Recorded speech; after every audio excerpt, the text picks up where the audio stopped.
जय हिंद, नमस्कार। आज़ादी सिर्फ एक तारीख नहीं, एक जिम्मेदारी, एक जज्बा और कभी कभी एक छुट्टी भी है। मैं हूं अमीर अवुल फरसासो सवेरा और आज हम लोगों से जानेंगे इंडिपेंडेंस का असली मीनिंग, किताबों में नहीं बल्कि उनके सोच में। जानते हैं कि इंडिया का प्रोग्रेस कैसे चल रहा है, क्योंकि ये सिर्फ पार्लियामेंट में नहीं बल्कि लोगों के विचार में भी दिखता है। तो आइए चलते हैं, करते हैं कुछ पूछताछ। चलिए।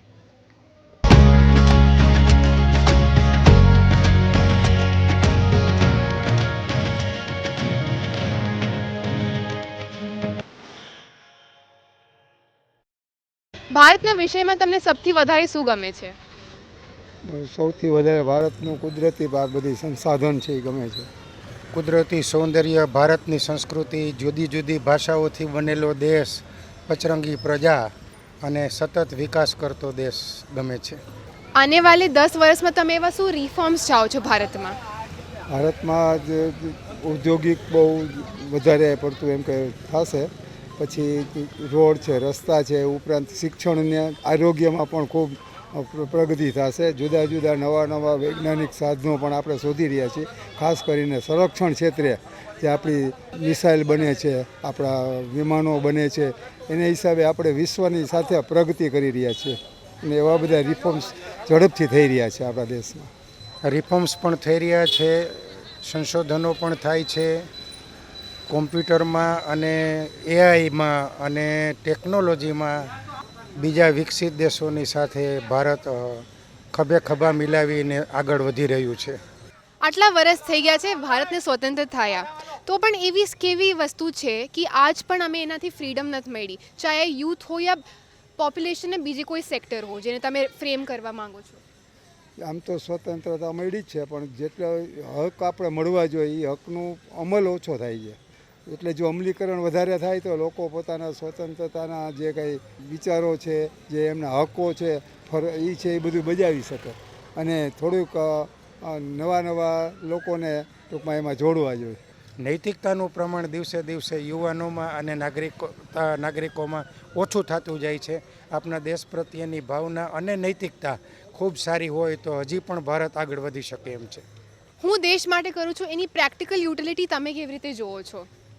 હું ટૂંકમાં સ્વચ્છતા જાળવવી, બરાબર, પ્રમાણિકતા રહેવું, નિયમિત રીતે તો કર ભરતા હોય તો કર ભરી દેવાના, દરેક જાહેર સાહસો છે એનો સદુપયોગ કરવાનો અને શાંતિપૂર્વક રહી અને લોકોને વધુ સમજાવવાનો. જૂથવાદ ને એ બધું બંધ કરી દેવાનું, જ્ઞાતિવાદ બંધ કરી દો તો વધારેમાં વધારે આપણા દેશને આગળ લઈ જઈ શકીએ. થોડી ઘણી અંધશ્રદ્ધા છે તો જુદી જુદી પ્રચાર મીડિયામાં એનો પ્રચાર કરીને થોડી અંધશ્રદ્ધા દૂર કરવી પણ જરૂરી છે. અને એવા કોઈ સેક્ટર્સ જેમાં તમે સૌથી વધારે ડેવલપમેન્ટ માંગશો આને વાલે દિવસમાં?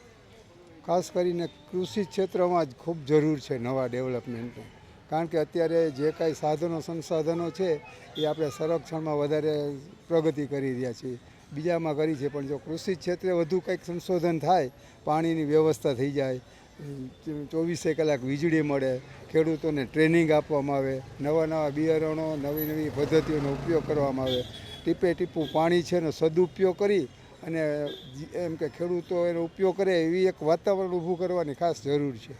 બસ એમની સાથે હું એગ્રી જ છું. ભારતના વિષયમાં તમને સૌથી વધારે શું ગમે છે?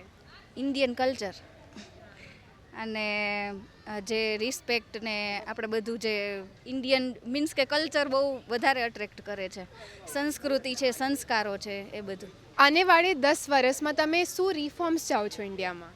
ઇન્ડિયામાં એજ્યુકેશન રિલેટેડ સેક્ટરમાં વધારે પ્રોગ્રેસ થાય અને હેલ્થ કેર વધારે, મીન્સ કે જે એજેડ લોકો છે એ લોકોની હેલ્થ વધારે, એટલે નાના માણસો જે હોય એ લોકોને વધારે હેલ્પ થઈ શકે એવી અલગ અલગ યોજના બને અને એજ્યુકેશન રિલેટેડ.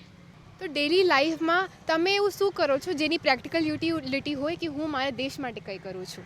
મને એજ્યુકેશન સેક્ટર વધારે ગમે છે તો હું એજ્યુકેશન સેક્ટરમાં જોબ કરું છું અને મારી ઈચ્છા છે કે એમાં સ્ટુડન્ટ લાઈફમાં વધારે ઇમ્પ્રુવમેન્ટ થાય અને એમાં હું મારું જે કાંઈ પણ યોગદાન અત્યારે આપું છું એ મને ગમે છે. આટલા વર્ષ થઈ ગયા ભારતને આઝાદ થયા, તો પણ એવી શું વસ્તુ છે જેનાથી હમણાં પણ ઇન્ડિયન્સને ફ્રીડમ નથી મળી, ચાહે યુથ હો યા કોઈ ઓર પોપ્યુલેશનનું પાર્ટ હો? ફિમેલ ને કંઈ પણ મીન્સ કે જે સેક્સ્યુઅલ હરેસમેન્ટ અથવા તો જે રેપ થઈ રહ્યા છે અને જે ટોર્ચર, જે કાંઈ પણ જે મેરિડ વુમન છે એને જે માનસિક કે શારીરિક ટોર્ચર મળે છે એ બધું દૂર થાય. એમાં થોડીક હજી ઘણી બધું ચેન્જ આવવાનો બાકી છે, તો એ થોડાક એમાં ફ્રીડમ બાકી છે, એ મળી જાય તો વધારે સારું. અને ભારતના અલાવા એવા કયા દેશ છે જે તમને બહુ ગમે છે અને કેમ?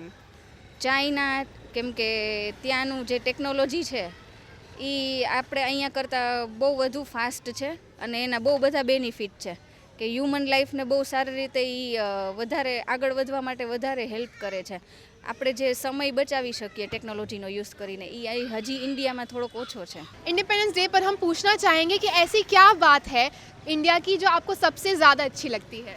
हमें हमारे देश की ही सभ्यता और संस्कृति बहुत पसंद है कि आने वाले समय में हमारे देश में सफाई की तरफ ज़्यादा ध्यान दिया जाए.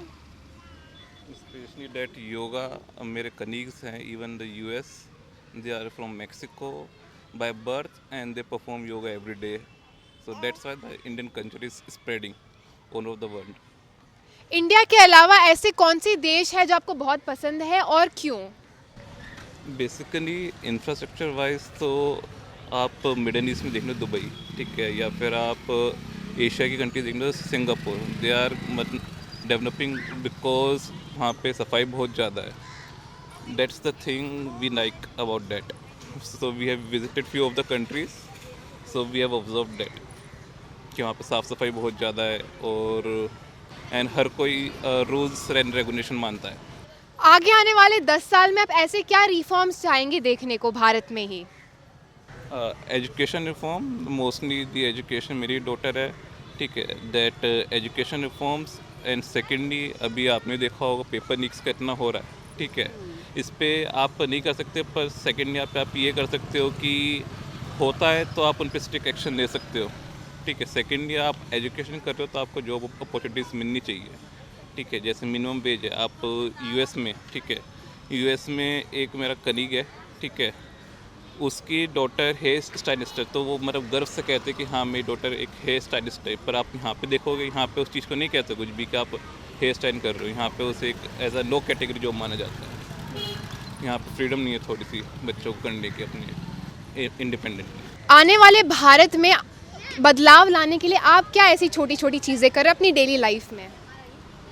डेली लाइफ में मैंने एक वीडियो देखी थी यूट्यूब पे फॉर जापान, ठीक है. वहाँ पे क्या होता है, वहाँ पे they use to segregate their household items, ठीक है. मान लो कोई बोतल है, ठीक है, वो उसे अलग सेपरेट पॉलिथीन में पैक करेंगे, ठीक है. कोई ड्राई आइटम है उसे अलग करेंगे. तो these are the thing little bit we are, अब हम अपनी पर्सनल लाइफ में धीरे धीरे लाने की कोशिश कर रहे हैं कि सेग्रीगेट हम गार्बेज को या फिर और चीज़ों को करना स्टार्ट करें, जिससे कि ये स्मॉल स्टेप्स हैं, ठीक है. सेकेंडली हम कम्यूट करते हैं, ठीक है, इंस्टेड ऑफ अपना प्राइवेट व्हीकल लेने के जाए हम मोर ऑफ पब्लिक व्हीकल में जाना अब करते हैं प्रिफर. डेट्स हम मतलब वो हम अपने डेली लाइफ में चेंज कर रहे हैं थोड़ा. इंडिया को इतने साल हो गए हैं इंडिपेंडेंस के, पर ऐसी क्या चीज़ है जिससे अभी भी इंडियंस को फ्रीडम नहीं है, चाहे वो यूथ हो या कोई भी हो? फ्रीडम किससे नहीं है? बिलीव्स, आई थिंक सुपरस्टिशियस यहाँ पे बहुत ज़्यादा लोग हैं. अभी भी पहले की चीज़ चलती आ रही हैं, कई सारी लोगों ने मानते हैं, ठीक है. और थोड़ा सा गर्ल्स को फ्रीडम नहीं है यहाँ पे, इतनी इंडिपेंडेंस नहीं है. तो 2-3 चीज़ें हैं, मुझे अभी लगता है इंडिया को इस पर फोकस करना चाहिए, यूथ को यहाँ की. और आज के दिन आप ऐसा क्या करने वाले हैं इंडिपेंडेंस डे पे? इंडिपेंडेंस डे पे सबसे पहले तो हम मेरे होम टाउन में अराउंड 10, ठीक है, राष्ट्रगान होता है, ठीक है. For 1 minute they use to like 1 minute के लिए वो हर कोई रुक के ना साइलेंट खड़ा होता है, तो हम वो ज़रूर करेंगे 10 o'clock एग्जैक्टली, ठीक है. सेकेंडली हम कुछ भी, वो जो मैंने देखा है आजकल सोशल मीडिया पे काफ़ी आता है, हमारे झंडा, ठीक है, उसे लोग खरीदते हैं, फ़ोटो खींचते हैं, साइड में फेंक देते हैं. हम वो नहीं करने के. ये 2 चीज़ें मैं अवॉइड करूँगा. નાનકડો સંદેશ. હંમેશા એકતા અને સ્વચ્છતા રાખવી. હંમેશા સાથે મળીને રહો. વૃક્ષો બચાવો. એકતા જ આપણો ધર્મ છે. Unity is best. પાણી બચાવો. સૌથી પહેલાં અમે સૌ બધા ભેગા મળીએ છીએ, ધ્વજવંદન કરીએ છીએ, ત્યારબાદ ઘણા બધા કાર્યક્રમ મહોત્સવ જેવા અમે બધા કરીએ છીએ, સાથે પછી ધ્વજ ફરકાવીએ છીએ. એવી રીતે અમે ઇન્ડિપેન્ડન્સ ડે સેલિબ્રેટ કરીએ છીએ. તો સ્કૂલમાં આવું બધું થાય છે, પછી પેટ્રિયોટિક સોંગ્સ, ડાન્સ અને એવું બધું તમે એમાં પાર્ટિસિપેટ કરો છો? હા, અમે કરીએ છીએ. હા, અમે પણ કરીએ છીએ. વતન યાદ રહેગા, વંદે માતરમ વગેરે જેવા ગીતો સાથે અમે ડાન્સ કરીએ છીએ. અને ઘણીવાર ઘણા લોકો સ્પીચ, ગીત, ડાન્સ એવા બધા એવી રીતના બધું કરે. ઘણીવાર બધા નાટક, સ્પીચ, એન્કરિંગ બધું કરે છે. તો તમને સૌથી વધુ શું ગમે છે? આપણા ભારતની યુનિટી. આપણા ભારતમાં એકતા જળવાઈ રહે અને સ્વચ્છતા જળવાઈ રહે. યુનિટી અને સ્વચ્છતા જળવાઈ રહે ને બધા સાથે સંપીને રહે. એકતા અને આપણા નરેન્દ્ર મોદી.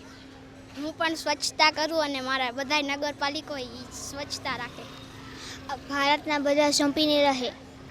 ભારતની વિષયમાં સૌથી વધારે તમને શું ગમે છે કે તમે પ્રાઉડ છો આઈ એમ અ ઇન્ડિયન? બધા હિન્દુ ધર્મ, મુસ્લિમ ધર્મ, જૈન ધર્મ બધા સાથે રહે છે.